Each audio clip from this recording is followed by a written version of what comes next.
Hello students, welcome to our channel Shweta study points. Students, आज का हमारा टॉपिक है संज्ञा। आज के हमारे इस वीडियो में हम संज्ञा के विषय में जानेंगे। स्टूडेंट्स, संज्ञा को नाम भी कहा जाता है।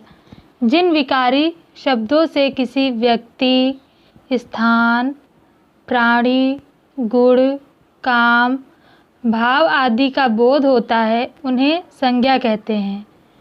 दूसरों शब्दों में हम इसे कह सकते हैं किसी प्राणी, वस्तु, स्थान, गुण या भाव के नाम को संज्ञा कहते हैं।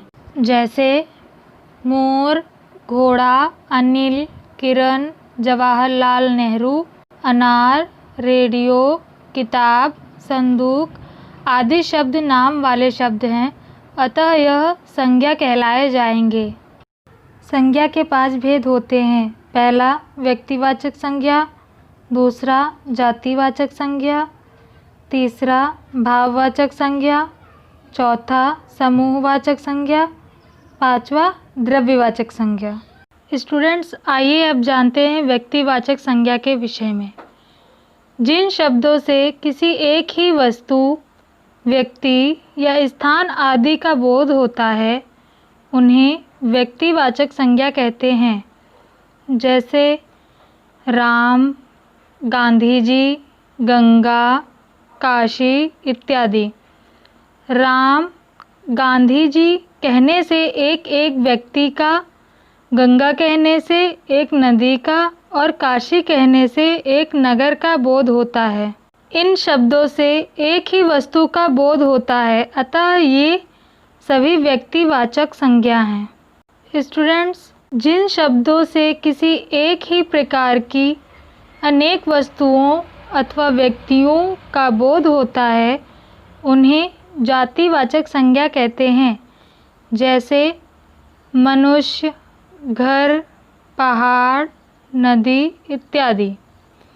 स्टूडेंट्स, मनुष्य कहने से संसार की मनुष्य जाति का, घर कहने से सभी तरह के घरों का, पहाड़ कहने से संसार के सभी पहाड़ों का और नदी कहने से सभी नदियों का जातिगत बोध होता है, अतः ये सभी जातिवाचक संज्ञा हैं। स्टूडेंट्स, आइए अब जानते हैं भाववाचक संज्ञा के विषय में। जिन शब्दों से किसी वस्तु के गुण, दशा या व्यापार का बोध होता है, उन्हें भाववाचक संज्ञा कहते हैं। जैसे लंबाई, बुढ़ापा, नम्रता, मिठास, समझ, चाल इत्यादि।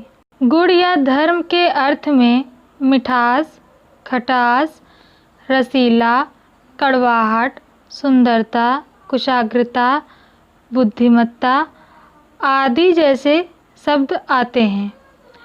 अवस्था के अर्थ में अमीरी, गरीबी, जवानी, बुढ़ापा जैसे शब्द आते हैं।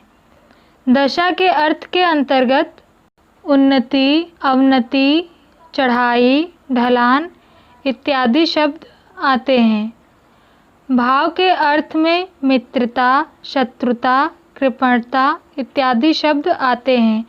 इन शब्दों से भाव विशेष का बोध होता है, अतः ये सभी शब्द भाववाचक संज्ञा कहलाए जाते हैं।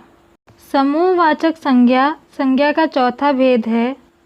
जिन शब्दों से एक ही जाति की वस्तुओं के समूह का बोध होता है, उन्हें समूहवाचक संज्ञा कहते हैं।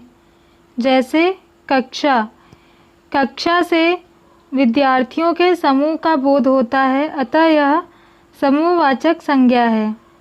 इसी प्रकार सेना, समूह, संघ, टुकड़ी, गिरोह और दल इत्यादि शब्दों से व्यक्तियों के समूह का बोध होता है, अतः ये सभी शब्द समूहवाचक संज्ञा कहलाए जाते हैं। द्रव्यवाचक संज्ञा संज्ञा का 5वां भेद या प्रकार है।